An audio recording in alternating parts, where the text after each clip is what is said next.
almost October, gentlemen, and we've been covering the playoffs nonstop. We're going to take a short break. And by short break, I mean this episode is going to be a banger. This is the Just Baseball Top 100 Prospects. Welcome to the Just Baseball Show. It is a casual Friday. That's Jack McMullen. That's Aram Lane. And of course, I'm Peter Apple. I'm going to be playing some point guard. I'm doing my best Chris Paul impression because I'd like to say that I know about prospects, but I don't know prospects like these two gentlemen, especially Aram Layton, who wrote up the top 100 on justbaseball.com. Make sure to go check it out. Jack, you edited a lot of it, though. You were behind the scenes for a lot of it. Was there anything that made you upset about the top 100? First off, Aram's lack of use of the Oxford comma really pissed me off. That's what I'm saying. Yeah. Like, what's wrong with his grammar? Does he suck really? Because I know he knows his baseball, but how bad of a writer is he? He knows his baseball. Here's the thing. So many times Aram says comma, however, instead of comma, but. And I'm like, dude, shut the fuck up with this however thing. Well, here's the thing. How can we trust you? I feel like I do way too many comma buts. Like there's so many comma buts in there. So it's like so comma but does not stick out like a sore thumb the way comma however does. But what if there's 100 comma buts? Yeah, well, you know what? 100 comma buts is okay. It's more okay than 10 comma howevers. Okay, good to know. Is that fair? Yeah, but aside from Aram's run-on sentences and lack of the Oxford comma and comma howevers, I thought it was pretty good. He makes it as easy as humanly possible for me, which is very nice. And I was I telling you this, Aram? Like there's something about editing this top 100, especially with the guys that I've seen like at the AAA level or last year at the high A level, and even some guys that were in Indianapolis, like looking at what he wrote about Burrows and Priester and Andy Rodriguez, I'm just like nodding along and saying, yep. It really feels like he has watched 150 Indianapolis Indians games, which is exactly I watch every one of your games. Oh, you sweetheart. Howard, and I thank you. But no, it's just one of those things where you'll read this and you will agree with the assessment. You may not agree with his opinion, but you will agree with the assessment because this dude watches more MILB.TV than anybody I've ever seen in my life. Got my money's worth, baby. Yeah. Did you use the promo code Indianapolis for $10 off at checkout? No, I didn't know about that. Yeah. Yep. Next year, do it. You got to be pushing the code more, Jack. So yeah, on the call up, which Aram and Jack are doing more of full analysis, like they're going 100 to 81, 80 to 61, doing a bunch of that. So what we're going to do in this episode is kind of big takeaways, then do more of a focus on the top 10 for maybe us layman folk who just want to hear about the bangers, Aram, and I'm here for the bangers. You know, I love that you ranked maybe, one guy 78th, and that's awesome. But I want to hear about Jason Dominguez, and I know our listeners want to hear about Jason Dominguez. But for those who want more deep analysis, definitely go check out the call up. So without further ado, let's get straight into it. We're going to start at 50 and kind of work our way down. And I thought 50 was an interesting choice because you are a Marlins fan, and I know a lot of Marlins fans listen to this podcast. Max Meyer. So on the previous top 100, he was ranked a little bit higher, but he has moved down. Yeah. What moved Max Meyer down, to be simple? Well, of course, the Tommy John doesn't help. But, I think we've gotten to the point where Tommy John surgery is just not, it's more of a delay than anything, right? Like you see Tommy John and you're like, oh, this guy's fine. He'll just come back just whenever he does come back. Sometimes, most of the time they come back stronger. My concern is really just the fastball with Meyer. He made strides with the changeup. We know the slider is one of the best you're going to see, but the fastball is just bizarre. Like the shape is weird to the point where I don't know if there's many other fastballs you can compare it to. It lacks so much life that it actually drops, but not like a sinker. It just like almost like a gyro fastball, but not in like that effective of a way. It's like a dead zone fastball by definition. And, that's my concern is he has to be so perfect with it. And even though it's 93, 95, maybe even sometimes 96, it's just not the best fastball. I'm hoping he comes back from Tommy John with a little bit more of the ability to spin it. Maybe it ticks up a little bit. But I mean, that slider alone, he could Lance McCullers that thing and throw it 60 times a game and have success, because he could tell guys it's coming and it's still impossible to hit. So that's why he's at 50. But a combination of the fastball and the injury kind of had him drop a little bit for me. I love watching poor Jack man's smile. Well, it's just like nothing like the poor man's advanced dead zone fastball. It just doesn't make any sense at all. But I mean, like, I feel like a lot of people say, oh, 97's 97. At this stage of baseball, 97 is not 97 anymore, because Brusdar Graterol gets hit relatively hard sometimes on 101, 102 for no reason. But it's also like it doesn't have carry, Brusdar Graterol's fastball. It looks like it sinks a little bit, but I mean, he has this weird dead zone kind of attribute to it. You need something sexy about the analytics with your fastball to live off of fastball. That's why we see a lot of these high spin four-seamer guys excel. That's why we see the Framber Valdez and Logan Webb excel. Everything in the middle is kind of weird, and Max Meyer is perfectly in the middle. The pro about Max Meyer, he throws strikes, dude. I was not expecting this many strikes from him out of Minnesota. I was expecting him to really struggle with command and nibble. That's not what he has done in his minor league career. And before we get more into the top 50, I just have a couple of questions too, because when you're making a list, sometimes the ranking itself is, a little gimmicky, like what separates 52 from 53. So before we get further into the rankings, like what about a player do you love more than maybe the general, like other, the Baseball Americas of the world, the MLB pipelines? Like, what grabs your attention more to maybe give them that bump, maybe than other publications? And then on the flip side, what is a telltale sign that you think to yourself, that's something I don't like, maybe more than the other publications? That's a great question. It's funny. I was just talking about this with my buddy Mike Rothenberg.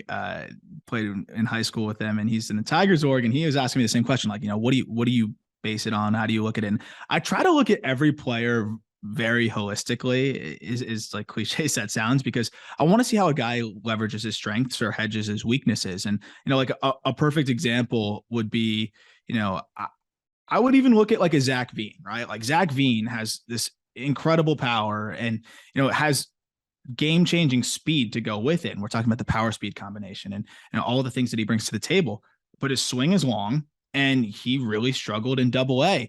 Like, I love the tools, but at a certain point, like if the whiff is so detrimental to the point that, he can't get into those tools that have him ranked so high, you have to really take a step back and think, okay, can he hedge his weakness enough to get into those other tools? And the flip side, guys that play off of their strengths, I think I'm looking at like a Mason Wynn, who doesn't have anything that jumps off the page besides his freak arm and good speed. But if we're talking about the bat, like above average power, but he gets into it really well. He's on the up and up in that regard. He's starting to hit the ball in the air more, and he's leaning into that, which would have been perceived as a weakness. He hedges that weakness, and then all of his strengths he maximizes. So, those are things I'm always looking at is, how is each guy improving as well? Like Bo Naylor, we'll get to him too, like night and day.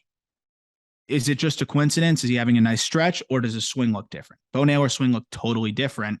Yeah. The moves that he makes, the adjustments that he makes kind of coincide with what I would expect to change, and it backs it up. So it's taking the data, comparing that with the physical swing, combining the two, and usually you get a pretty good, I would say, hypothesis. Yeah. The other thing that you got to factor in too is, it's you're always going to be compared, and that's the unique thing about this list. You're always going to be compared with those that are directly around you on this list. And we're talking top 50 right now, 75, 76, and 77 on this list. Take that, for example, because you've got Jonathan Aranda, a 24-year-old who's playing Major League Baseball with Tampa Bay, followed by Cam Collier, who's a 17-year-old at the complex, followed by Kyle Manzardo, who is advanced to Double-A hitter with the Rays, as you will possibly find. Is that how they're going to rank in career WAR? That's where you're at, Aram? So that's the thing, right? It's so ridiculously subjective because you have to slide the scale here.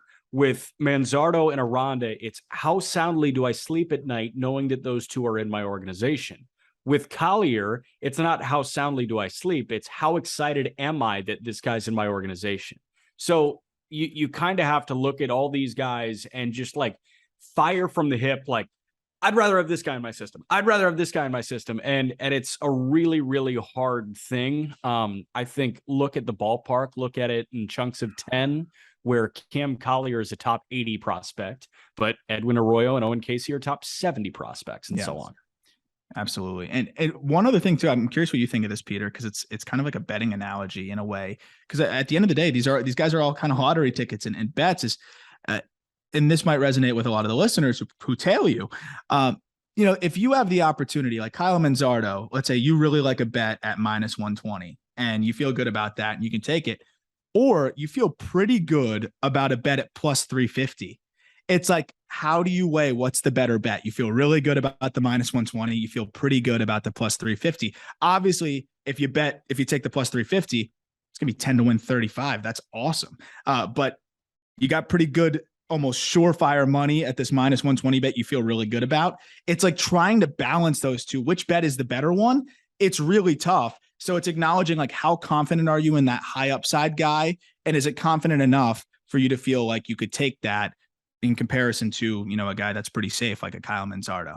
Can we take a moment to pause for a round of applause for Peter getting to 40 units on the baseball season? Oh yeah, he did. That's crazy. It's huge. God, I've crazy. So damn hard. And you guys are making me feel good, but I am upset about something.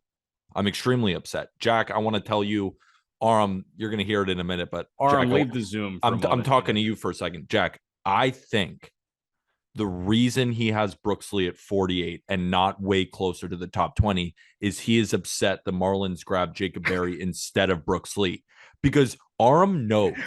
Show me where Jacob Berry is. High on Brooks Lee, and for some reason he's at 48. That doesn't make any fucking sense. He's way better than that. He should have gone number 1 in this draft, and he should be in the top 30 at least. Yeah, that has to be a conspiracy, because no way he thinks he's 48. So what I will say is, while Brooks Lee is 48, Jacob Berry is the number 4 prospect in baseball on this list. Utterly insane. No, he's upset about Jacob Berry, but he's taking it out on Brooks Lee. Aram, why are you taking it out on Brooks Lee? I think he needs to be in an organization that can develop him properly, like the Marlins. Ultimately, I don't like the Twins to develop him. No, so, it's funny. I'm really actually glad you brought this up, Peter, because that was something that came up on the TikTok live. No one knows quite how to peg the draft guys, right? Mm-hmm. Because it's like, we only can go off of college. And I agree with you. I would have taken Brooks Lee easily in the top 3 picks. I can't believe he fell the way he did. It's another one of those where, like, I'm comparing him against Zach Veen, who's younger and has crushed high A pitching. He struggled in double, but crushed high A pitching. Whereas Lee, quickly climbing, but he's older. It's really hard to compare those two. Like, again, it's Brooks Lee, then Elijah Green, then Zach Veen. And it's trying to balance that is insane. But no, I think Brooks Lee is one of those spots where he could have. There's a lot of guys I feel really strongly about where they are. Brooks Lee's a guy that you could have floated him almost anywhere. We see MLB Pipeline put the recent draftees way too high. I would say I tend to go lower, like show me first. And then, Baseball America is more in the middle. But I do think that is an interesting talking point. And I know you love Brooks Lee. I think he's going to be awesome. He's going to climb quick. I promise. I'm just obsessed with him. I think that the bat is like, it's ridiculous. It's going to be close to Major League ready as soon as he gets, a full season of minor league ball under his belt. Let's keep moving up the list. Why not? We have a lot of Texas Rangers on the list. And first of all, I know sometimes we do this. This is one of the fatal flaws of this podcast is we don't say the team, because sometimes the name can get lost in translation. I do that much on the call up. I do that so much. So I get it. Yeah. So a guy like Brooks Lee is with the Minnesota Twins. Zach Veen is with the Colorado Rockies. You heard about Bo Naylor with the Cleveland Guardians. Like Max Meyer again is with the Miami Marlins. Sonny DeShera is with the LA Angels. Elijah, why no Sonny DeShera? Actually, I kind of know why. Elijah Green with the Washington Nationals. There's a lot of Texas Rangers on this list, especially 37 and 38. Evan Carter. Double-A outfielder Josh Young, who we've seen in the bigs already. You like this Texas Rangers farm system. You do. I feel like you're higher on Texas Rangers prospects than most publications. Is that true? I think so, man. It's funny because, I've always loved Josh Young. And then Evan Carter is one that really floored me. And he's somebody that I don't think anybody was expecting to have the kind of year he had. He was a more under the radar high school prospect. Rangers liked what they saw. They've been crushing the drafts recently. They liked what they saw with him. They signed him away from Duke. And I mean, dude, this guy had such a good year. He's 20 years old, was 19 for most of the season, 6'4", big projectable frame, can hit the ball really hard already, can play center field at a high level, 5-tool potential with a great year under his belt. I mean, just the Rangers are on to something here. They continue to hit on a lot of their prospects, and it's amazing. It's coincidental, but I do love a lot of their guys. Number 35. Jason the Martian Dominguez. You see what he did last night? No, what did he do last night? Sent one into oblivion last night. Sent two into oblivion. Home run from each side of the plate in the championship game for Somerset.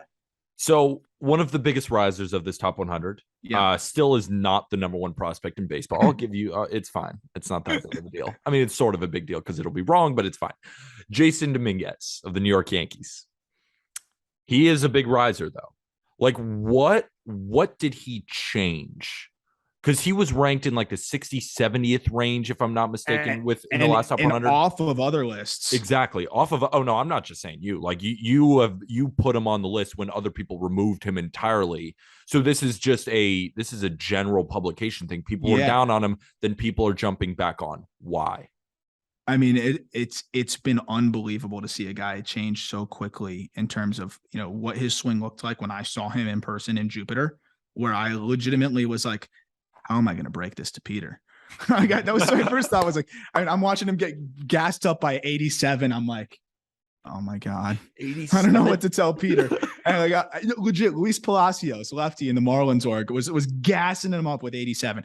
So to hit on like the specifics, it was like so many moving parts. His swing, his load was loud. He was heavy on his front foot. He looked like a guy that just had not played a lot of organized baseball. And he was really inconsistent. I wrote a piece on justbaseball.com. I know you shared it, Peter. And I know I kind of got into the Yankees fan ether there as well with Barstool Hub sharing it and calling it Dominguez porn. But, I break down a lot of the adjustments he made with his swing, especially from the right side, and quieting all those moves has allowed him to see the ball earlier. He's more consistent. He sprays the ball over the field. He's cut the chase rate down because he sees the ball earlier by like 10%. He's cut the whiff rate down by 10%. So now he's walking more, he's hitting the ball more consistently. The power hasn't gone anywhere because he's so strong. And he just looks like a more well-rounded hitter. Left-handed swing was always good, but he's kind of taken that to another level, quieted things down, still has the power, has gotten better in every other aspect of his game. Honestly, by the time the Arizona Fall League's over, he will probably be in the top 25. Fire me up. Jack, Are you a hater or are you a believer? Can I be in the middle? Is that allowed? No. Take a definitive stance, and he's 19 and never go back on it.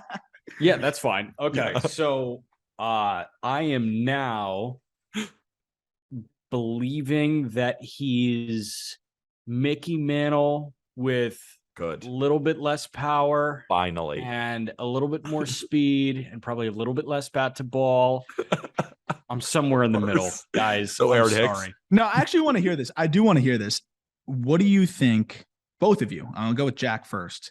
Because I want to like survey people on the street, but no, not enough people would know who Jason Dominguez is. I want to survey like Yankees fans and then just fans around baseball. Like, what do you think Jason Dominguez looks like when it's done? Like, what if I don't want to say top end outcome. Let's just say, what do you think he looks like when he's done, Jack? And then I want to hear Peter's Yankee take. Yes. Yeah, so Jason Dominguez this year hit 273 with an 837 OPS in 120 games. He had 16 homers. He had 37 stolen bases. I think that he taps into a little bit more power. He did through the second half. Yeah. The speed dissipates a teensy bit. But I think 260 is probably fair. I see him as a baseline 800 OPS guy with the chance to climb to 850 and serious 25-20 threat. I think he's a 25 homer, 20 stolen base guy that hits in the mid 200s, whether it be like 260, 270.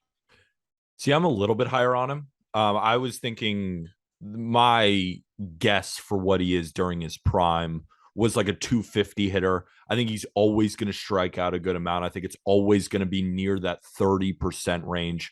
But I think he's going to be a guy who does get on base. And I think the 30 home runs is possible. Like, I'm not ruling that out. I think the power that he showed this year is real. So I think he's going to be a 30 home run. I think he's going to be around 25 steals, but I think he's going to be a fringe defender out there. I think he's going to be fine. He might even move to a corner. If they move him to a corner, it would be great. Because if he goes to left, too. I think he's a plus defender. Like he's got a mega arm, and his reads are going to get better. He could play right too. That I think is an important thing too. I will say though, the reason why I think he could climb quickly is I started to really be impressed by the hit tool. Yeah, like, I had huge hit tool concerns. He doesn't strike out. All of a sudden, he didn't strike out much, and I'm like, okay, if he looks like this, like, because I was all in on, I'm like 30, he's going to be a 30% strikeout rate guy. Then I'm watching these adjustments, and I'm like, if he's closer to the low 20s, this guy might be a high hundreds OPS guy, might be, that all-star type. So I think that's the range. What we're looking at is kind of what Peter said, and kind of what Jack said, somewhere between those two, and give or take. But if he continues on this trajectory, the swing decisions got so much better that I think he could end up surprising a lot of people. So I'm not sure if it's a Yankee thing or if it's a unique to Dominguez thing, but he only played center field in his pro career. When he's been in the outfield, he's been in center. Yeah, I know a lot of organizations will try guys, even for like a one-off game, in a corner, but that didn't happen once last year or also this early. Year. It's pretty early though, right? But I mean, 120 games and you don't play a single game in a corner. Wow, that's a good point. Kind of weird. That is weird. You think they're just trying to get him as many reps as possible out there? I think so, yeah. But I don't know. You would think that they would just give him a taste, because when you get up, you're going to be asked to do something in your first month of Major League Baseball. And the more stuff you do at the minor league level, the more prepped you are. Like Oswaldo Cabrera was very prepped to play anywhere. Obviously, Jason Dominguez is not Oswaldo Cabrera, but Jason Dominguez, if he's asked to play left because Harrison Bader's still there and he's playing center, then he should be able to do it. And don't you want him getting a rep or two like that in Somerset or maybe Scranton next year? Very interested to see where he plays in the fall league. Yeah. And before we get into the rest of the list, because we got a bunch to go, we're going to take a short break to tell you about Diet Smoke. Diet Smoke is the solution to avoid these, oh shit, I'm way too high moments. Diet Smoke makes Delta 8 THC, Delta 9 THC, and CBD products that are perfectly balanced. Their gummies, drinks, and vapes are not only delicious, they are guaranteed to give you that beautiful buzz that you've been looking for without melting you into the couch. They extract their THC and CBD from American-grown hemp, meaning they can ship directly to your door. No prescription, no sketchy weed dealer, no need to even leave the house. Diet Smoke just released a bunch of new products and flavors, so no matter what type of mood you are in, they got you covered. So if you're ready to get that perfect high, head over to dietsmoke.com and use code JustBaseball for 15% off your entire purchase. That's code JustBaseball, one word, must be 21 and older to order. Let's get further into the list. And I kind of want to get back into the draft conversation because these two guys are new draftees and they're ranked very high. And I know we kind of talked about how hard it is and you want to see more from these guys. And I totally understand that. I just want to know the difference between Drew Jones from the Arizona Diamondbacks, who was picked second overall, to Jackson Holliday, who went number 1 to the Orioles. Like, why is Drew Jones ahead of this list? Drew Jones is at 26. Jackson Holliday is at 29. Like, what is the difference here? Why not Jackson Holliday number 1? Yeah, no, that's a great question too. I'm full of them. Chris Paul. He's diamond right now. You're more of like a Rubio. Hey, he's still dimes. Dimes. That was a great question because honestly, it was something if we talk about certain things that I spent the most time thinking about on this top 100 list, that was one of them. I thought about it from this lens. I'm starting a franchise. Who am I taking? And based on everything I looked at, I ultimately want this. I think they both have 5-tool upside, right? So and they both have bloodlines. They both have fathers who played in the big leagues, which is very important. Ultimately, I'm like, okay, I'm going to take the guy that I feel like in the worst case scenario is still somehow a big leaguer. And I think that's Drew Jones.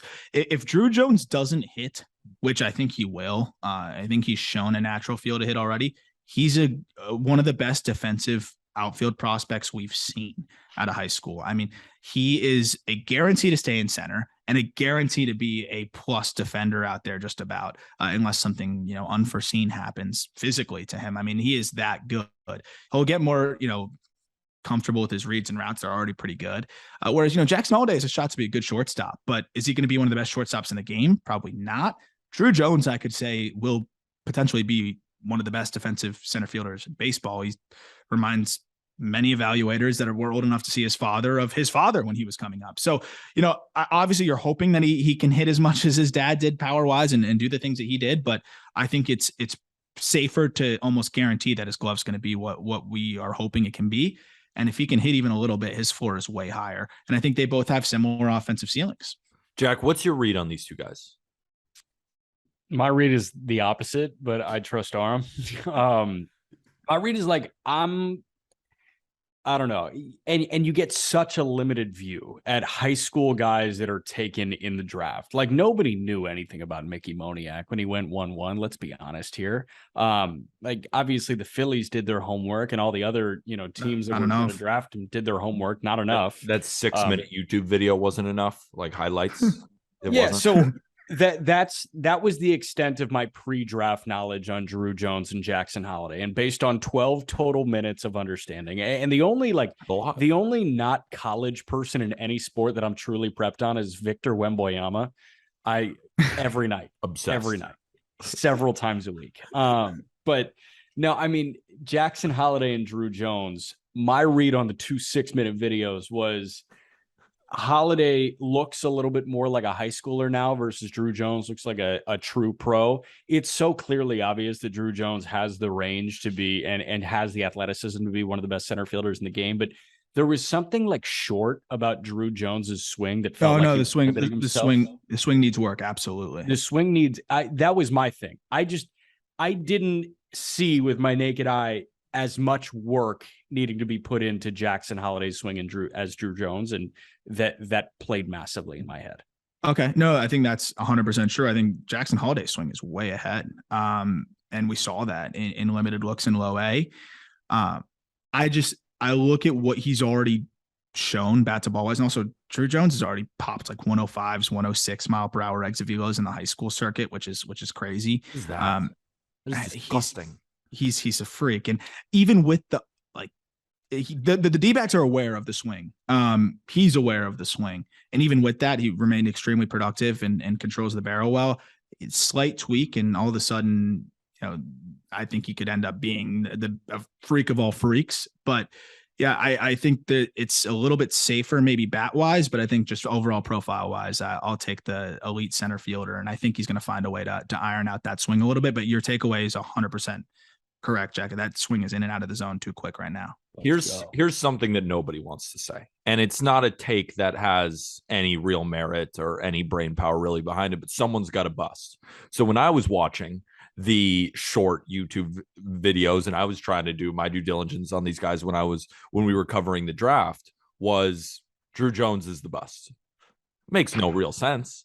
But when I watched the different swings, I saw, well, in the draft, not all top 10 of the guys are going to be all-stars. So who's going to be the bust? And I picked Drew Jones because I only had a couple of options and I went with Drew Jones. So I'm actually going to stand on that for the rest of my life. Is that cool? Yeah, I'm going to write that take down. That works.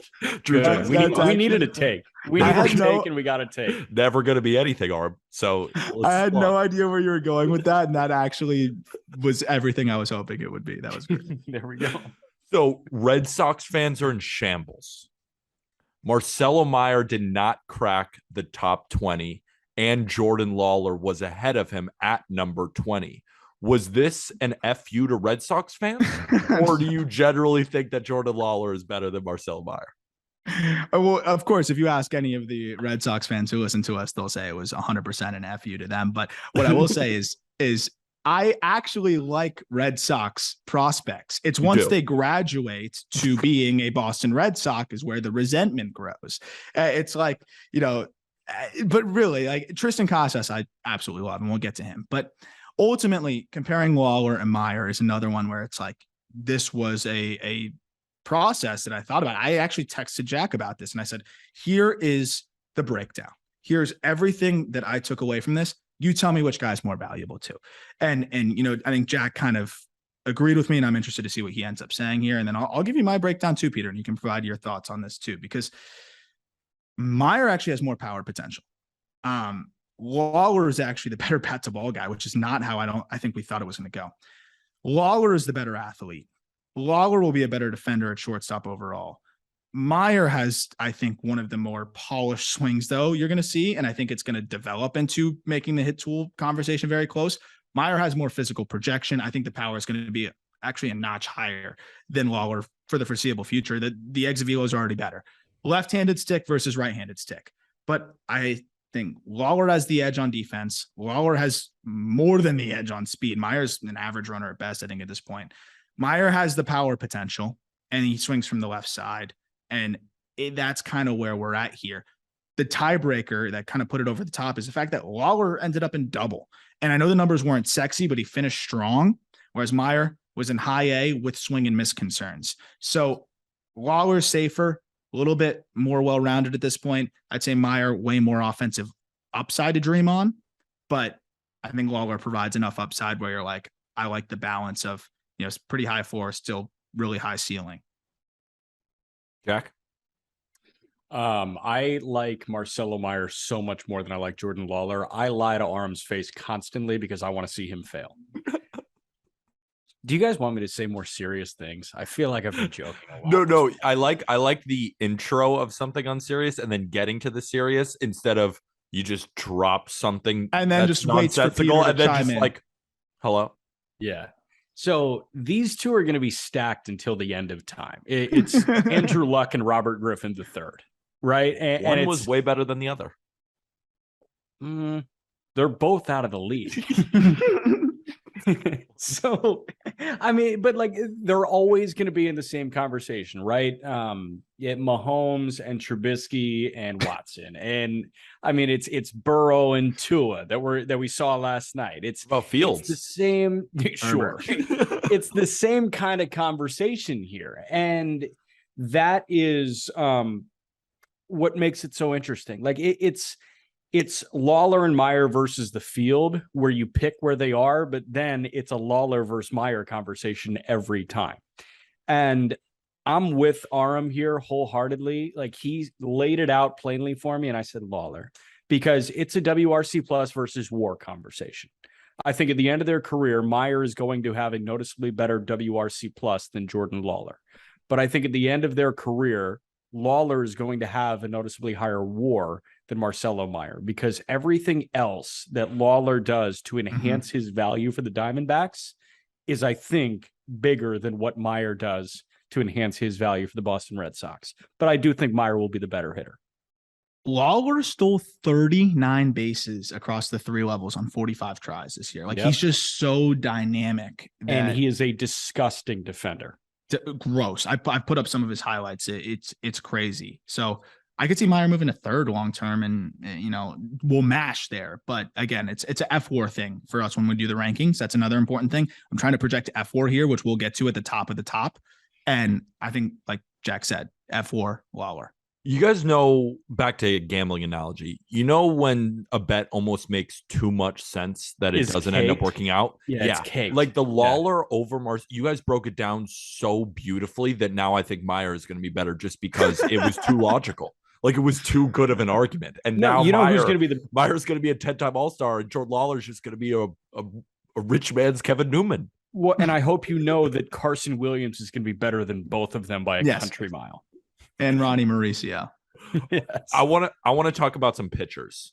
Kyle Harrison, Daniel Espino, both 21 years old, both within the top 20. Both are phenomenal. Kyle Harrison, the lefty with the Giants, Daniel Espino, the righty with the Guardians. Everything I hear about Kyle Harrison is that as a minor league hitter, they put you up against Kyle Harrison to see if you're ready for the big leagues. We saw him in the futures game. He seems like maybe the best left-handed pitcher in the minor leagues. But Daniel Espino on the same side, what is there to be wrong about Daniel Espino? Jack, I'll start with you. I want to throw one more name in there because Kyle Ricky Harrison Tiedemann. is not the best pitcher in the minor. Is not the best left-handed I'm pitcher in the minor getting there. leagues. I'm getting there. You know, I'm the point guard, Ricky Rubio style. But we gotta chunk Harrison and Tiedemann together. Okay. My thought is you got to look at those two together, and we can talk Espino too. I think Espino's his unique thing because he only started 2 games, 3 games, 4 games. Third time's the charm. 4 games. I knew he started more than 1. That was big. That was a good stepping stone. But Espino has been out for the majority of the year. So in this chunk, it was Harrison versus Tiedemann. Kyle Harrison is a strikeout artist, and he doesn't miss spots. Wild. And Aram, before the start of the season, comped him to Trevor Rogers before Trevor Rogers was, headed down the slope into mediocrity. But Kyle Harrison, he's got the fastball and the changeup that plays off the fastball so well from a high arm slot. Tiedemann is a different look, different shape to many pitches than Kyle Harrison. But Harrison, I'm with you, man. I think that at some point next year, you're going to see Logan Webb and Kyle Harrison starting back-to-back games, and you're going to say, oh, baby, Farhan did it again. Like, Kyle Harrison is one of those guys I just latch on. From everything I've seen, I think he is a dog. But Tiedemann with the Blue Jays has also been an incredibly high riser too. Like, what was the separator there between those? No, that's the fun one, because that was a question I think we got in the mailbag. It was like, who do you like better, Tiedemann or Harrison? And it's funny because they're so similar, extremely young guys that just quickly climb through the minor leagues and just dominated dudes with an electric fastball and good secondary stuff. That I would say Tiedemann has better command, which definitely puts him a little bit over the top. And I believe in Tiedemann's pitch mix a little bit more. I think it gives him, a little bit more of a buffer. Whereas for Harrison right now, it's fastball, slider, changeup. And he hits his spots, like Jack mentioned, with the fastball, especially at the top of the zone. He gasses guys up. But when you look at Tiedemann, I just think his arsenal is just a little bit more balanced, where he can give you a few different looks. And I think what he's done already is a little bit younger at a little bit higher of a level and really put up, I think, better overall numbers. Tiedemann gets a little bit of the edge for me, not as much reliance on just gassing guys up with elevated heat, a little bit more pitchability. I have a 60 on his fastball. I have a 50 present, 60 future on the slider, and then a plus grade on the changeup as well with slightly better command. Whereas, Kyle Harrison, it's a little bit further off with the command. So I lean with the 3-pitch mix. Also, physical projection matters. I mean, Tiedemann's 6'4", 220, pretty Tiedemann's effortless. He's a big dude and a good athlete. Nate Pearson. Oh God. Oh God. All right. Before we get into the top 10, number 11 is very interesting, because number 11, if you look at, a lot of publications, they are so high on this 18-year-old who's been in Double-A for the Milwaukee Brewers, the outfielder, Jackson Chourio. Couldn't tell you how many people are obsessed with this man, this 18-year-old man. And for good reason, right? You have him at number 11. You're very high on him too. But I almost felt like somewhat of a reaction was, how are you so low on him? And in my eyes, it was like, why are we so high on him? Yeah. Where do you land? I think right where he is, right? I mean, he's a huge jump. He was unranked. He was unranked this year, right? Like, nobody knew who he was. Yeah, he put up some high exit velos, and now he's the best prospect in baseball. Yeah, he's the second best prospect. Second, true. For whatever reason, everyone puts him 2, because 1 would be too crazy. I see what everybody loves. And the big thing that I think puts him over the top is kind of the similar thing with Drew Jones, is that his glove is already elite in center. So I think guys and evaluators are he could be Pache. He could legitimately be Pache. He's not. I promise he's not going to be Pache. Yeah, but Pache was ranked pretty high by some publications. The highest, similar. Yeah. Look, I think he showed a lot of really good things, and he's way ahead of his years, obviously at 18 years old, but there's whiff here. There's chase rates. The power has been impressive. He's flashed some great exit velos, but at the same time, it's not off the charts. So, I mean, if I'm looking at what he's done, 109 max exit velo is great for an 18-year-old. Really, really, really good. But we're talking about number 2 prospect in baseball here. Like, you would rather roll the dice on Jackson Chourio than take Corbin Carroll or Gunnar Henderson? No. Or even, Jordan Walker at this point. I just find that Ellie De La Cruz, almost a year and a half older and putting up numbers in double as a switch hitter. I think we're getting a little ahead of ourselves here. This kid has 5-tool potential. He could be really good. He put up really, really good numbers, but I think we're a little early to be putting this guy way up there. And he doesn't have as much physical projection, I think, as some of the other guys that would get this kind of helium. Jack, as a guy with just kind of hot takes in this, I'd put him 60. Yeah. He hasn't earned it. He hasn't earned it for me. You Has he put earned it for you? Chourio at 60? Yeah, maybe 70. Why? I mean, I wouldn't rank Jackson Chourio in the top 1,000 prospects in Major League Baseball. I need more grit. I haven't seen enough staying power. So, okay. Con, he was a Wisconsin Timber Rattler. Which is a They huge have con. pro. Okay. They have a bratwurst cannon at Wisconsin Timber Rattler games. Pro. He played for the Biloxi Shuckers for a teensy bit at the end of the year. Pro. That's a pro? Biloxi, that place was a movie. Okay. Biloxi was... I don't know what kind of movies you're watching. I don't know if that's the right way to describe it. But Biloxi, Mississippi, that shit was a movie. All right. Anything else other than he ate hot dogs in Wisconsin?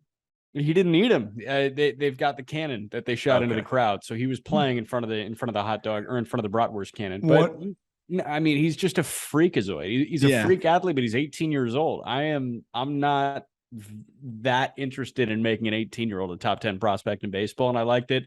Aram, he heard the noise, he cross-checked it, he really liked it, but he didn't say, you know what? Yeah, he's top 5. Like, not yet. If he does this next year, then yeah. And we'll make the update. Yeah. And I take back my coward comment about Brooks Lee, because you did do that with Jackson Chourio, and I commend you for that. But I'm still upset about Brooks Lee. I'm still excited about it. Let's get into the top 10. Andrew Painter, 19-year-old, 6'40" pitcher on the mound for the Philadelphia Phillies. This guy, Aram, I've just heard you grow more and more and more in love with Andrew Painter on the Phillies. This is the highest I've seen Andrew Painter in anything. Yeah. So you must be higher on him. Like, are you even thinking he should be higher than this, but you're honestly kind of afraid to put him higher? Or do you think 10 is perfect? It's funny. I had a moment where I was seriously considering putting him over Yuri Perez. And it was after I watched more Yuri, and I've seen Yuri in person a lot. So I was trying to hold myself accountable here and say, like, okay, I've had more in-person looks at Yuri. Is this a little bit more of just the confirmation bias here? And I use the data to kind of cross-check myself here. And Yuri is such an alien across his entire arsenal that he got the edge. But ultimately, I mean, Painter was almost top 8, but number 10 for Painter, I think, is way higher than anybody else has had him, as you pointed out, Peter. And this guy's 6'7", 220. He's 19 years old. His fastball sits 96 to 98 with 20 inches of induced vertical break, which is like, among some of the best. That's like what Strider does a lot of the time. He throws it for a strike, which is the craziest part. The guy walked 6% of batters this year. He walked 6% of batters as a 6'7", 18, now 19-year-old. Climbing through multiple levels, 3 levels in the minor leagues. Like, that is insane. Pair that fastball with a slider that already looks plus and a changeup that he's already shown a little bit of a feel for. This is, I think, one of the next best pitching prospects in baseball. Grayson Rodriguez is going to graduate. I think Yuri will graduate before Painter. Painter will be the top pitching prospect in baseball. Ultimately, need to see a little bit more of a feel for the changeup, because he's pretty much almost exclusively fastball slider. I love the flashes we've seen at the changeup, but this guy could dominate you with 2 pitches for the most part. And we've seen guys in the big leagues do it. Javier, Strider. I think he could fit that same mold, but I believe the changeup is better than those guys were at this stage for sure. The catching position is loaded in the top 10. At number 9, Diego Cartaya, Los Angeles Dodgers. Number 9 is very good, but when you're the 3rd best catcher at your position or 3rd best player at the catching position, it is kind of funny, but it's hard not to love everything about what Diego Cartaya has done at number 9, right? Oh my gosh. I mean, and this is someone I'll wear this one. I doubted Cartaya a little bit in terms of definitely top 100 guy. How would you doubt a Dodger prospect? What are you doing? Because I'm an idiot. I was looking at his swing, man, and I'm like, he definitely had some issues, some similar issues that Jordan Walker has a little bit right now with sliders, front side pulling off, and just they started to see more spin, and they were just swinging through that. That was a big problem for Cartaya. He was very pull happy, but I again should have thought, okay, this is an 18, 19-year-old who is in the Dodgers organization, right? Like he's gonna figure it out. We would do well in that organization. I think they develop me. Yeah. I agree. He figured it out, man. And I mean, he earned such high marks behind the dish. The way he commands the game, the way he calls a game, his defensive ability overall. He's going to be a really good, well-rounded catcher, but the offense really ticked up this year. He's going to strike out, but like, who cares? Because he's going to hit 25, 30 home runs. He's going to hit a lot of extra base hits, and he's going to do a lot of great things defensively. But I am very interested to hear Jack's perspective too on the catcher stack, because the catcher stack is a nightmare. It is. It's an absolute nightmare. Cartaya has like absolutely the ability to be the best defensive catcher on this list. And 22 doubles, 22 homers in 95 games across low and high A this year as a 19-year-old is absurd. I think Cartaya is great. He is exceptional. And the Dodgers, it's going to be really funny seeing Justin Turner hang it up, Will Smith become the DH, and Diego Cartaya be the catcher. Factory, the LA Dodgers. The catcher stack was interesting, and we're going to get to the other two guys. I think you stacked them perfectly. Hey, thanks. Yep. Look at us all coming together. I actually think based on how good the analysis is, there's no way Diego Cartaya is definitely going to be the best. Jordan Walker at number 8 with the St. Louis Cardinals. I love him. I think he is potentially an Aaron Judge type figure in this league. The power is there. The bat to ball is there. They've tried him at a bunch of different positions, and he seems to be at least working in most of them. Jordan Walker at number 8. Could he rise even higher than this? Yeah. Or do you think 8 is, I mean, of course you think 8 is a good spot for him, but I'm just trying to pick it apart. I'm trying to pick it apart here. Yeah. He could legitimately, if he's in the minor leagues long enough next year, he could be the number 1 prospect in baseball. What does he have to do? I think, that's actually the best question. What does he have to do to get to number 1? Show signs of being able to play above average defense in right field. I didn't dock him for that, obviously, because he just made the move out there, and I think showed some improvements, has a ridiculous arm. So I think he'll be able to settle in out there, and he's an above average athlete. Needs to get better against breaking balls, needs to, mature with his approach a little bit, which is surprising to say because he did hit really well overall, but I think some gaps in his approach started to get exploited a bit more as the season went on, specifically with sliders. And if you look as the season went on, he started to see more and more sliders. And by the end of the year, he was actually seeing more sliders than fastballs. That's something that I think would get exploited a bit more at the big league level, which is why he's a little bit further off. But he's 20 years old. He's shown ridiculous power.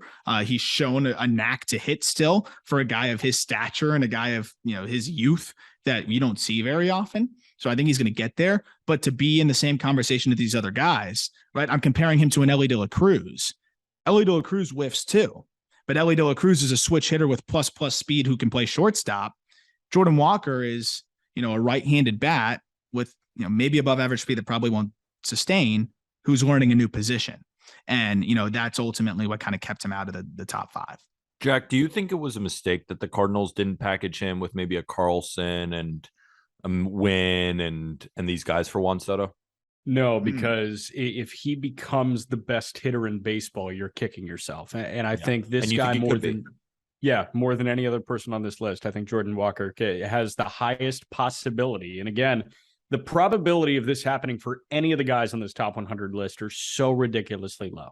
I mean, it's 1 every 10 years, but I do think that Jordan Walker, more than anybody else on this list, could be the best hitter in baseball at one point in his career. That's my thinking, Aram. Rank him higher, coward.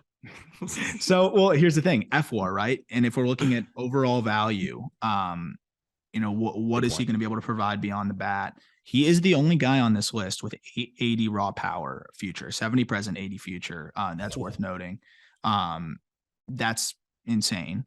And I think he can be a passable defender, but if he's a passable defender, he's going to have to be legitimately one of the best bats in baseball to compare to the, F-WAR value of the other guys based on the outcomes I think they're going to have ahead of him. Number 7, Yuri the Alien Perez with the Miami Marlins, 19-year-old. We saw him at the Futures game. I think you said it yourself, Aram. The reason I keep calling him an alien is because he kind of looks like an alien. He's like 6'7". He's all lanky and rangy, and he throws absolute darts, and he's got a bunch of off-speed pitches. He's with your Marlins, and honestly, I thought you definitely do not bring bias into this. That's like what I love about this list. It is objective. It is, I think this player will be better because of this, this, and this. And I honestly thought you might rank him even higher than this. I thought he could potentially be the best pitching prospect, maybe outside of Grayson, maybe move him up, but 7 seems like a good spot for him. Just shower me with Yuri Perez propaganda. Yeah, absolutely. I mean, getting to watch this guy in a very quiet setting on the backfield was incredible. I mean, you could hear the like hiss of the ball out of his hand because of the spin rates that he generates. I mean, he generates more spin on his fastball than some guys do on their breaking balls. 2,500 RPMs on his fastball. The amount of life it has is comical. He averages 97 miles an hour on the fastball, but here's the best part. He's 6'8", releases the ball what feels like 10 feet from home plate, and he pounds the strike zone. Yep. Pounds the strike zone. Walked 8% of batters this year. It landed his fastball for a strike 72% of the time. On top of that, he has a slider, a changeup, and a curveball that he will mix in. All 3 he commands pretty well. The changeup lags behind command-wise. We're talking about a 6'8" freak who repeats his mechanics well, pounds the strike zone with a 70-grade fastball, a potentially 70-grade slider, an above-average curveball, and a changeup that flashes plus. This is one of the youngest players in Double-A. Had success. Numbers were a little inflated by 1 or 2 bad starts. I mean, this is one of the more unique unicorn pitching prospects we've really ever seen. And if you have Grayson Rodriguez graduate, I mean, no brainer. I think he's the number 1 pitching prospect in baseball. Yuri Perez is, and 6'8" who throws strikes with 4 pitches is just a joke. Jack, I keep trying to give guys nicknames and none have caught on. No one calls Camilo Duvall the Velociraptor. Can we start calling Yuri the Alien Perez? Like, I came up with that. This is a great nickname. I'm giving myself full credit here. Wow, what a job by me, right? Yeah, great job by you. You're super handsome, super smart, funny, talented. I heard you have something good going on down below, which is cool. Oh. I'm kidding. Shut up. I'm talking about nicknames. Listen, man, I'm not going to latch on just yet. I will wait for somebody else to latch on to it. And then I'll join and I'll say, you know what? I'll whisper that Peter was the first mover here, but I'll say, yeah, I know the guy that first called him the alien. I do want to shout out that fastball spin though, because Yuri Perez and Andrew Painter are very similar in that they have no business throwing as many strikes as they do because they're tall, they're skinny, they're young. Why can you throw so many strikes? That is beyond me. That's more alien-like than his actual build. Like, he and Painter are, how do you repeat your mechanics? And Yuri and Painter, they're pretty simple mechanics. Like, it is point A to point B. You work station to station. But fastball spin, Aram mentioned it's a 2,500 RPM fastball. Minimum 1,000 fastballs in Major League Baseball this year. So starting pitchers, pretty much, that threw 100 innings or more. 3 starters had their four-seam fastball sit at 2,500 or above. Michael Kopech, Julio Urias, and Dylan Cease. So Yuri Perez has a higher spin fastball than the guys that define high spin fastball. Garrett Cole, Justin Verlander, Blake Snell. How about Justin Steele, recent guest? Christian Javier. All these guys are high spin four-seam guys, lives well at the top of the zone. Yuri's better than all of them at generating spin.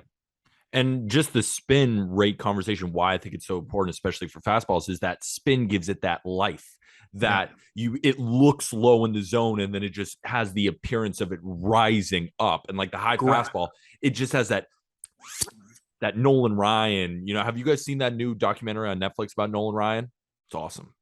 No, you watch something that wasn't baseball on TV or football. That's crazy. I did. It was like 11:30 at night. You know, I was like, all right, my bet already hit. Mm-hmm. So I was like, I'm going to watch the Nolan Ryan documentary. And it's that, first of all, they said that he throws 108 miles an hour. Yeah. Oh, yeah. Okay. Yeah, okay. That's not real. Yeah, I don't know. I want to ask Joe Poznansky, that friend of the pod.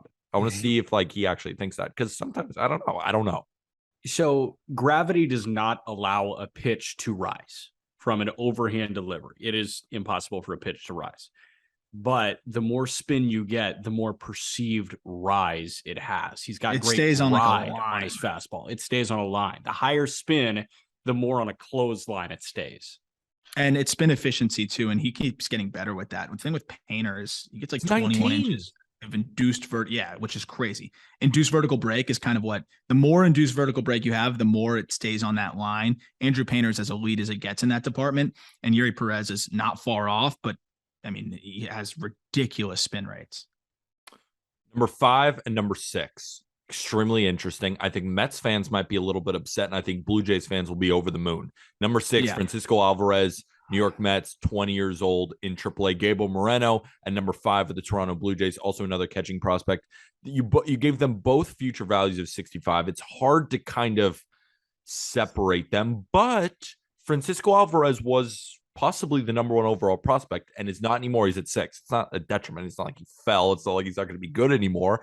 But Gabriel Moreno did rise here. Like, what was the separator between the two? Honestly, just risk. Again, you look at two guys who play the same position, and I mean, obviously, there's no doubting that Francisco Alvarez has the upside bat-wise to be, one of the better offensive forces in baseball, regardless of position. But not as well-rounded of a catcher. He's, good enough to stay behind the dish, but not as well-rounded of a catcher as Moreno. And there was definitely some whiff concerns as he climbed up. It's important to note he's 20 years old. So, he has plenty of time to work it out. But there was, I would say, a little bit of a gap in his swing and approach that was exploited in triple, and it just continued to get exploited. We talk about high spin fastballs. You got to hit those to have success at the big league level or lay off them, a la Mike Trout. And he doesn't do either. He doesn't hit them, and he swings at them a lot. Francisco Alvarez started to see fastballs up in the zone as much as anybody in the minors and was whiffing at them. Really as much as anybody in AAA. 37% in zone whiff rate on heaters, which, I mean, if you're struggling against fastballs, it's going to be very hard to be successful. He's going to be fine long-term. He's still the number 6 prospect in baseball. But again, it kind of goes into the risk here. A guy that's struggling with heaters, and it's kind of spilling into struggles with off-speed pitches because he's cheating for it and not as advanced defensively. Gabriel Moreno doesn't have nearly that offensive ceiling, but plus hit tool, really good defender, and also comes with a little bit of power that you can dream on. It took a step back this year, the power, but I still think he can hit 15, 20 home runs. I want the safer bet, and that's why I put him at 5, but Alvarez could easily make me look, bad on that with what he's able to do and the upside he has. But Jack, I feel like there's no way this take could make Aram feel bad because of how safe Gabriel Moreno is, right? Like, he will just be an above average catcher because of how good he is behind home plate and because of how solid the bat is, right? Like, you said at the beginning that you agreed with this catcher stack with at number 9, then number 6, then number 5 with these 3 guys. Yeah. Like, are you in that same boat? Like, this take can't really come back to bite Aram in the butt because Gabriel Moreno is so safe. Yeah, like 45-year-old Aram is going to have his hands clean. He's fine now. He's okay. Because like if Except Francisco Alvarez, if Alvarez is a 9-time All-Star, Moreno is a 3-time All-Star. And he can say, well, I knew that, both were going to be All-Stars. I just thought Moreno was like slightly better, whatever. I'll still take a 3-time All-Star in his career. That's how safe Moreno is. He can be a more athletic Alejandro Kirk, right? Yep. I'm signing up for that immediately. The best catcher of all time. There's more to dream on. There's more to dream on with Francisco Alvarez, but I sleep much more soundly having Gabriel Moreno in my farm than Alvarez. 89% zone contact with Gabriel Moreno. So just to put it in perspective, in zone whiff for Moreno on fastballs, 11%. In zone whiff For Alvarez on fastballs, like I mentioned, 36%. We're talking about more than triple the whiff rate on heaters. It is worth noting Alvarez is 2 years younger. But again, yeah, all the tools that kind of add into this. Moreno is one of the better athletes you'll see behind the dish too. Give me the surefire 70 hit tool, good defender that, I can dream on above average power. But I mean, if I already had a really good farm system, like if I'm the Blue Jays, I'm not pissed with Alvarez instead, because they already have their catcher. You might as well try and get the highest ceiling possible. But most teams are trying to find their long-term catcher, and I think a lot of them would take Moreno because you're pretty much guaranteed to have your catcher for the next decade here. Might I recommend a straight swap of Alvarez and Moreno? Just get them in different situations. That'd be so crazy. You'd be awesome. But none of them will be as good as James McCann. And number 4, we throw around the term freakazoid. We throw around the term him. And we've talked about this on the podcast. Maybe we do it too much. Well, so the new thing is every NFL cornerback, when they make an interception, is apparently him. They will find a camera, look into it, and say, I'm him. And to that I say, no, you're not. Elly De La Cruz is him. Elly De La Cruz. That's where the nickname makes sense. Elly De La Cruz is him. Elly De La Cruz is a freakazoid. He's ranked at number 4 with the Cincinnati Reds, who's in AA. You're giving him a 65 plus future value. Grow up and rank him 1. Grow up. Because bitch. Why not? I mean, oh my dear Lord, is this guy amazing? He's amazing. Aram, rank him 1. Do it. I wanted to. I thought about it. And then, I really took a step back again and asked myself, because especially in this range, you're at the range. Being nervous. You're being nervous. Just like when you get to the top 4, it's like, okay, I'm starting my franchise. Who am I picking? Because you can really ask yourself that. And Elly De La Cruz has top player in baseball upside for sure. I mean, talking about a switch hitter with plus speed, plus raw power. The hit tool is the question, but I mean, he's somehow found a way to just continue to mash, even though he has some swing and miss concerns. He struck out 30% of the time at every level, but it didn't matter because he hit the ball so frequently. The guy hit how many home runs? What was it? 33 home runs and stole 40 bases. It's just insane what he did across low A, high A, double A. He hit a home run over 500 feet this year from the left side. Polished O'Neal Cruz arm. I mean, like O'Neal Cruz's numbers contact wise were a lot better. And that kind of shows you how big of a jump it is. And his swing from the right side is further off than his swing from the left side. And I think that's definitely something that is important to note. 762 OPS from the right side wasn't surprising to me after I watched him play, but you look at the left side, he had a 1,024 OPS. He's going to strike out. He's going to strike out 30% of the time. But I always said, like, Elly De La Cruz is everything that Jason Dominguez was supposed to be. And I know Jason Dominguez has turned it around and turned into a really, really solid prospect. But the way Jason Dominguez was regarded is what Elly De La Cruz is. Like, ceiling is off the charts, but there's a lot of risk. I think Dominguez is a safer prospect at this point, with not quite the ceiling, obviously, of Elly De La Cruz. If you can hit a ball 500 feet at 20 years old while running as fast as anybody and with one of the best arms I've seen in the minors, the only thing he really needs to work on is, consistency bat to ball wise, but I think he's pretty okay there. It's really the approach. He chases the ball 36% of the time. So really high chase rate that I think he can improve upon. And then his hands at short are a little bit firm. If he can soften those up, could end up being one of the most insane prospects we've seen in a long time in players. Jack, are you willing to roll the dice with Elly De La Cruz as number 1, or you think 4 is perfect? I think 4 is good, but I will stand by what I said. And our guy Jace on Twitter, who is a great friend of the program, I wanted to find this because I wanted that direct quote. I think I said this on the call up at the end of August. I said, Elly De La Cruz is the best non-Major League Baseball player on earth. And I stand by that. I think he is the best baseball player not in Major League Baseball right now. And I think Grayson Rodriguez is the best pitcher. And I know we're going to get to G-Rod in a moment here, but I do think if you gave me the pick of every human being on the planet that said start a baseball team, only thing is they haven't made their MLB debut, I'm going with Elly De La Cruz. That's a good place to end Elly De La Cruz and get into the best pitching prospect on this list. Grayson Rodriguez at number 3. Unfortunately, his season was cut short. He's been dealing with a little bit of injuries, but we did see him come back. Yeah. And man, is he good.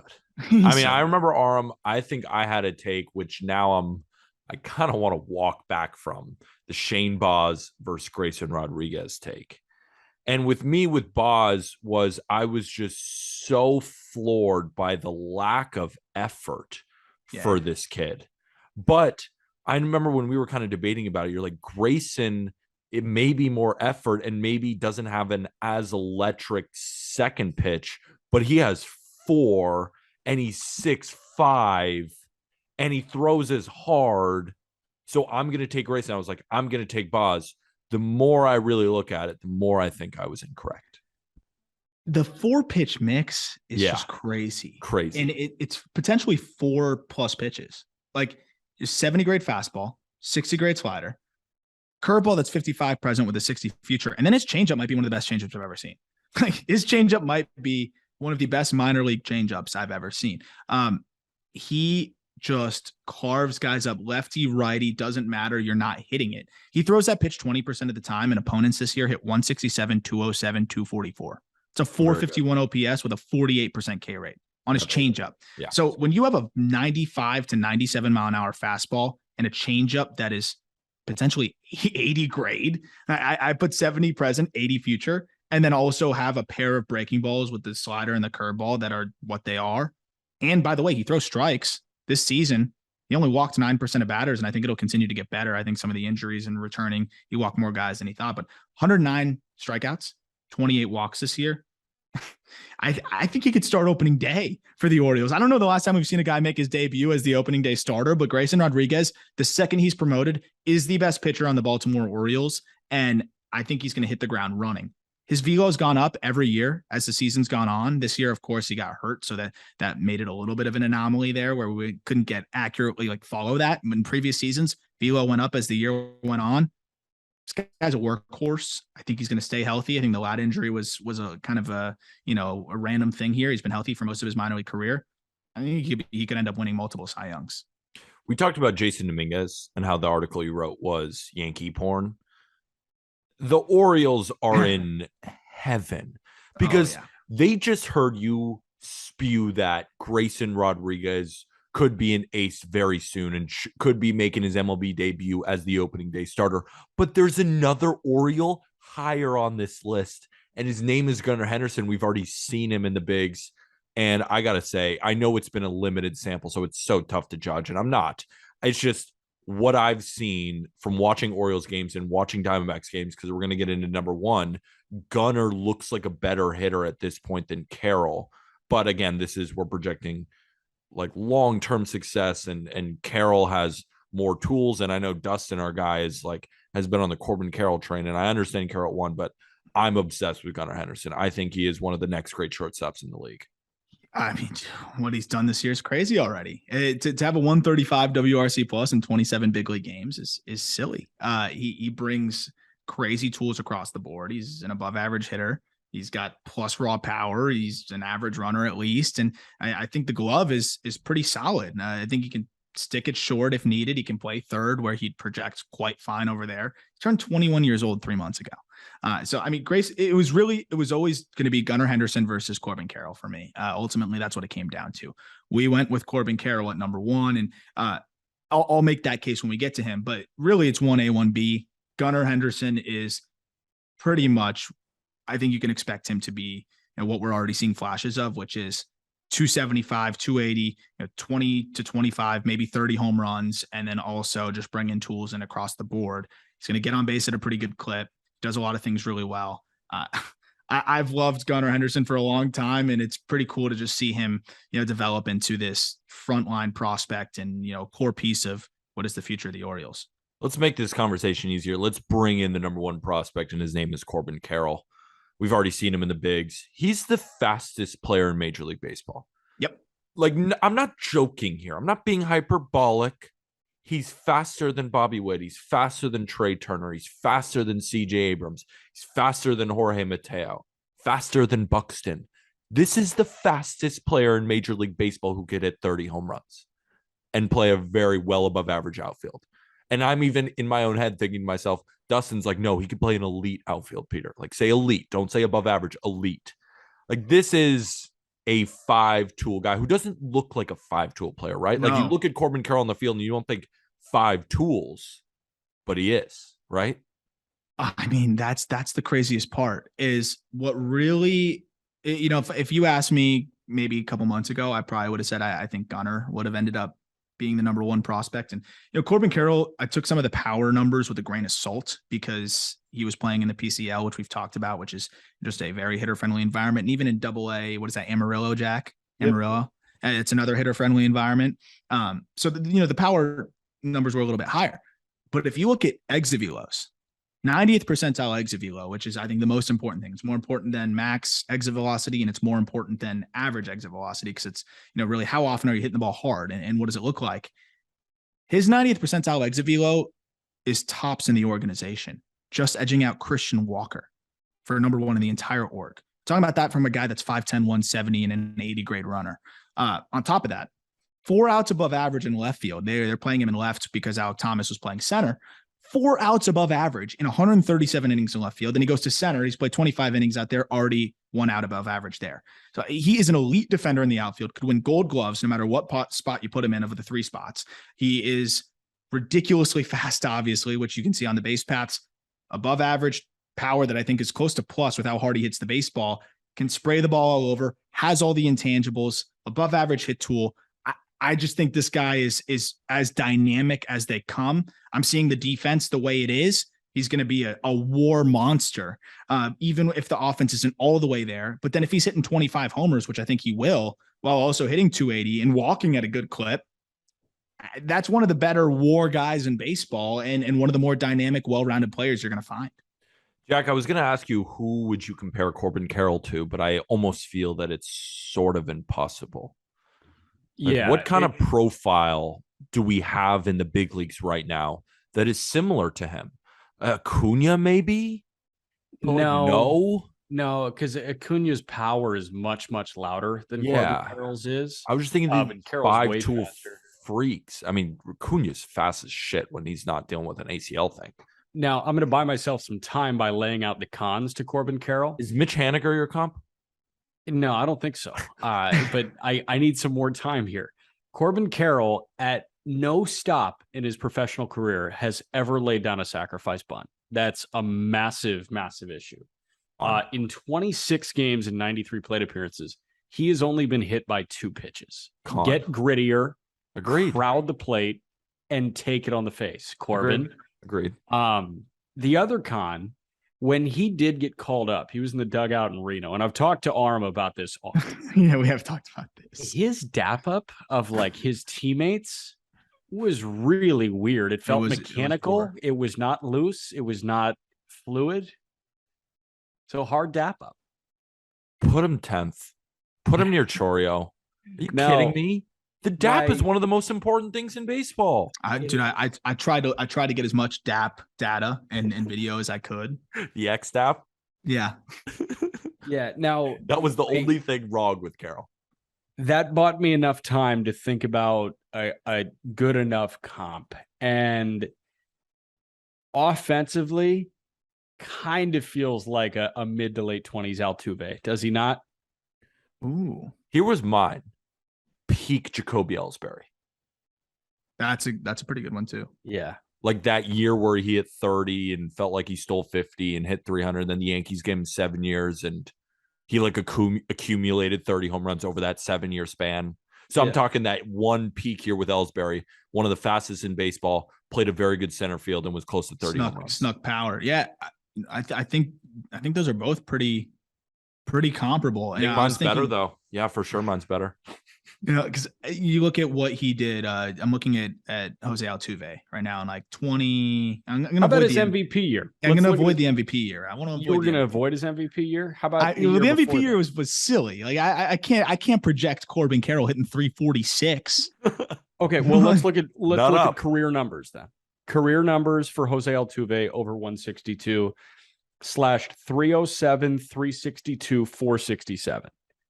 Averages about 40 doubles a year, 20 homers a year, 29 stolen bases a year. Yeah, that's to a T, honestly. It's kind of Corbin Carroll, right? Yeah. Yeah, I think that's to a T. He had 20 off the top of my head. I think he had 27 home runs this year and like 31 stolen bases between double and triple in the big leagues now. And the career K rate and walk rate, career K rate for Altuve is 21%. You think that's probably where Carroll hovers? Yeah, Carroll's was a little bit higher in triple. I think he was just trying to do too much damage. The bat to ball skills are too good. I think he'll settle back into low 20s, high teens. I was just floored by the power. I don't think people, and the last thing I want to say on Carroll is I don't think people realize, again, the 90th percentile exit velo is one way that I can really conceptualize that for people is, just how he actually tops the organization here. And I know it's hitter friendly environments, Jack, but 481 is 481. He had a home run 481 feet this year. Like, I don't really care where that is. You don't even see guys at Coors hitting home runs 481 feet all the time, right? Like it doesn't happen that often. And when it does, it's usually a big time power guy that does it. It's not just some random dude that snaps a 500-foot homer. Ryan McMahon did it. Yeah, That's well, tell random. that to Jesus Sanchez. Yeah. Jesus Sanchez has some of the best raw power in the minor leagues, or in basically he hits the ball hard as shit. He does. You're right. No, I mean 481 is 481, and 481 was that Amarillo that he hit it or Reno? That is a great question. It was one of them, and they're comparable environments. Amarillo is a little bit more hitter friendly than Reno, but I mean, at a place like that, 481 is equivalent to like 450 elsewhere. I mean, it's a tank. It's a tank. It's an absolute nuke job. So 5'10", I think you made the right decision. 5'10", 170. So I have a couple kind of rapid fire questions as we wrap up here, just on the entire top 100. I am curious. First one, who was the player that just missed the top 100 that maybe you grappled with? There was a couple. Alex Ramirez from the Mets was definitely one of them. Dax Fulton with the Marlins was one of them. Petty. I know Jack can help me with this too. Who else? Chase Petty with the Reds was another one of them that, I really like what he's done, but just not quite there. And there was one or two others that I was really Griff McGarry, though, was one that I was definitely very much juggling. And it was just the command that kept him out. He's with the Phillies. Griff McGarry with the Phillies. And Will Dion with the Guardians. Nasty, but just not enough track record there. Two others, Emmanuel Rodriguez with the Twins. Yes, that was one that was down to the wire, too injury prone at this point, and some swing holes. And the one that hurts is Nick York. Yeah, I really tried. Nick York with the Red Sox. That's a guy I loved. Looked as lost as humanly possible this year. I know you're very broken up about that, Peter. I'm crying tears over here. I don't know why you're preying on Nick York's downfall. He's just a kid. No, I'm not. I was just talking about Red Sox. No, Peter is. Well, Peter is. You know what? Yeah, I am. I hope he sucks. I hope all Red Sox they all can't suck. Wait to get Nick York on the pod next week. And I'll be going to tell it to his face and be like, yeah, I want you to suck. Yeah. But why are you not going to suck, Mr. York? That's going to be my first question. Going to crush you. He's built to beat the Yankees. Exactly. That's why I don't want him to do well, but he probably will. Next question. What was the toughest decision within the top 100? Like what between this guy, like what kept you up at night? What prolonged this the most? What was that tough decision? Cop out is Corbin Carroll, Gunnar Henderson. Yeah. That one really did keep me up a long time. I would say Moreno Alvarez was really, really, really difficult. And then Yuri Perez versus Andrew Painter was really tough too. Ultimately, I kind of led into some of the reasoning behind that. And then one last one that I think was pretty difficult to sort out was where to peg Robert Hassel and Zach Veen. Two guys I love, two guys I am not sounding the alarms on. And I think people are always just see someone trending like this and they're like, oh my gosh, but Hassel's the 43rd ranked prospect and Veen's the 46th ranked prospect. It's on my top 50 prospects in baseball here, right? But that's arrow down. How much is the arrow down? How much should I be concerned about those guys was very difficult to gauge. I still think both can be all-stars, and I think both have flashed incredible things, but I think both also showed that there's a little bit more risk than we initially thought, and it was tough to try to gauge that. There were also a couple of guys that you and I had conversations with, and Aram said something to the tune of, how high can I push them? Like, is this too high for them? And we landed much higher than pretty much anybody else. Colton Cowser was one of those guys that you wanted to push really high. Yep. Gavin Williams was one of those guys that you wanted to push really high. Andy Rodriguez at 40 is chaos, but I love it. We had him top 100 before the season, so got to pat ourselves on the back on that one. And then Naylor and Brandon Pfaadt at 44 and 45. Brandon Pfaadt is fun, and I think he's quickly become a favorite of the both of us. Okay, absolutely. Speaking on that point, who were you most right about from the last top 100, and who were you most wrong about? Nick York. Nick York for sure. Yeah. I had Nick York wrong on Nick York. Most wrong on Nick York. I had him way up there. You were right on Endy. Yeah, right on Endy. We were the only ones in the entire universe to have him in the top 100. Ellie De La Cruz, I think we had higher than everybody else going into this year. He was in the 50 range. It's a great question. Who else were we like really? Oh, another one that really was surprising this year was Bryce Turang, by the way, and I did not have him ahead of this season. Yeah. He has been crazy to watch. I would say Endy's probably the biggest hit, right? I mean, the guy was the best hitter in the minor leagues this year. Yeah, and Endy and Ellie are the two biggest hits. Yeah, Endy Rodriguez, Ellie De La Cruz would be the two biggest. And Colton Cowser. We had Cowser at like 40 last year, and he has been just phenomenal this season as well in the Orioles organization. Cowser's been special. Yeah. I need to hear more things you were wrong about. Have you ever been wrong? So you're wrong on Nick York. Where else? Wrong on Nick York. I think you were kind of wrong on Luciano. What, too high on him? Yeah, I think you might have been a little too high on Marco Luciano. Yeah, I would say so. Banged up this year and just has a lot of concerns. Honestly, that was when I got some feedback from some people I respect that said, we're dropping him a little bit more right now. So I definitely think that's one that was probably a little bit too gung-ho on, but the raw power is crazy. And are you eating the L on Quinn Priester yet or no? You tell me. What should I do? You just saw him pitch 2 days ago. He is a Pittsburgh Pirates farmhand. I do really enjoy calling his games, and I think he's really talented. You've got Priester and you've got Burrows in the top 100. Burrows at 100. I like the ceiling of Mike Burrows more than I like the ceiling of Quinn Priester, but I think both those guys are going to be damn good major league pitchers for a while. Okay, I agree. Andy Pages, I guess, but kind of wrong on that. I'll wear that one too. Yeah. Last one from me. What was just some weird shit?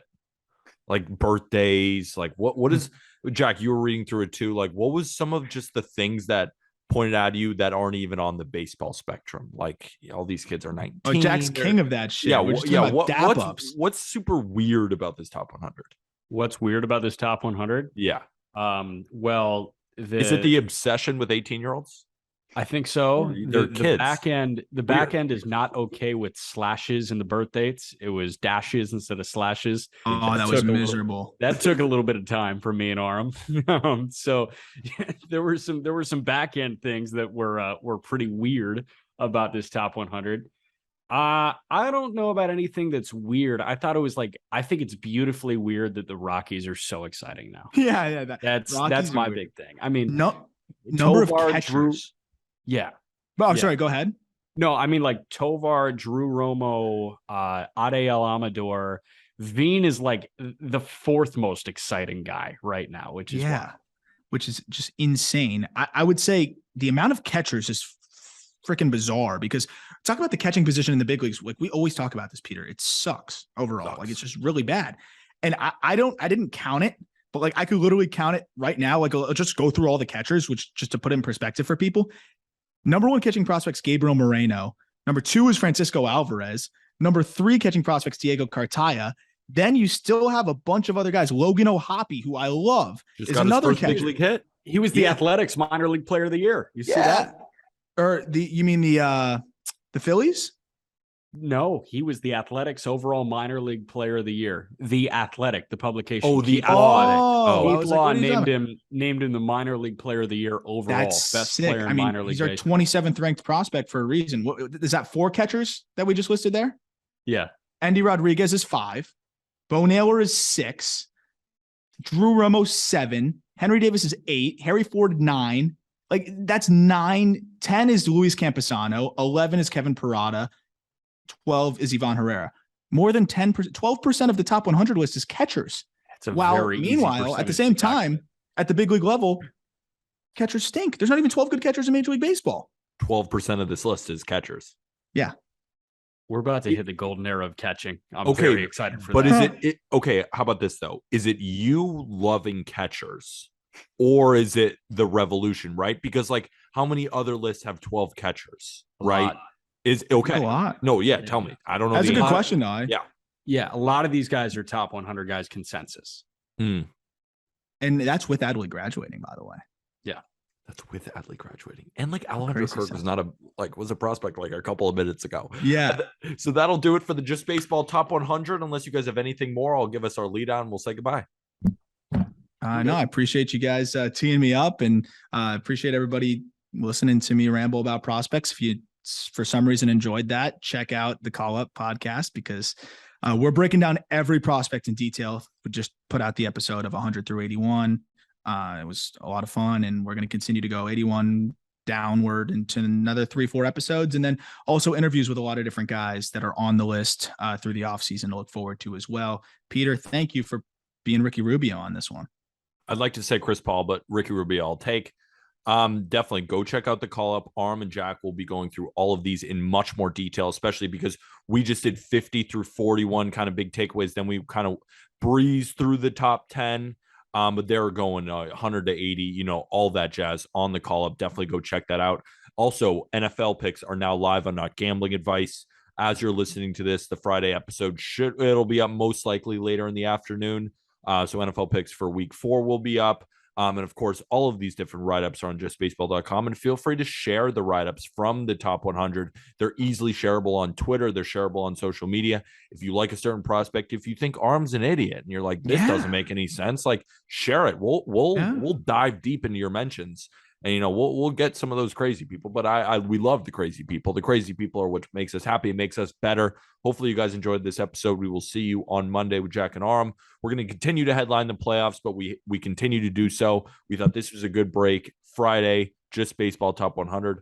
Aram, you did a phenomenal job. It's the most comprehensive list on the internet that you can get for free. We also have to clap it up for my guy, Jack McMullen, changing all those commas and also helping Aram on the back end. I know Dustin was helping you as well, kind of with some write-ups and just kind of bouncing ideas off. And is there anybody else that, was in the picture? Because if you did this all yourself, you're insane. There's got to be other people.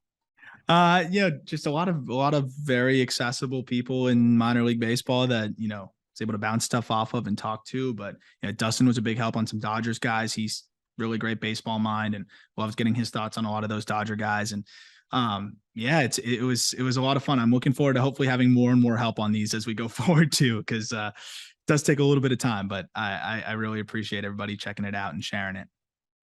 Phenomenal piece on justbaseball.com. Make sure you get your Just Baseball merch. Use code JustBaseball when you download Prize Picks. Get your diet smoke. And with that, thank you, everybody.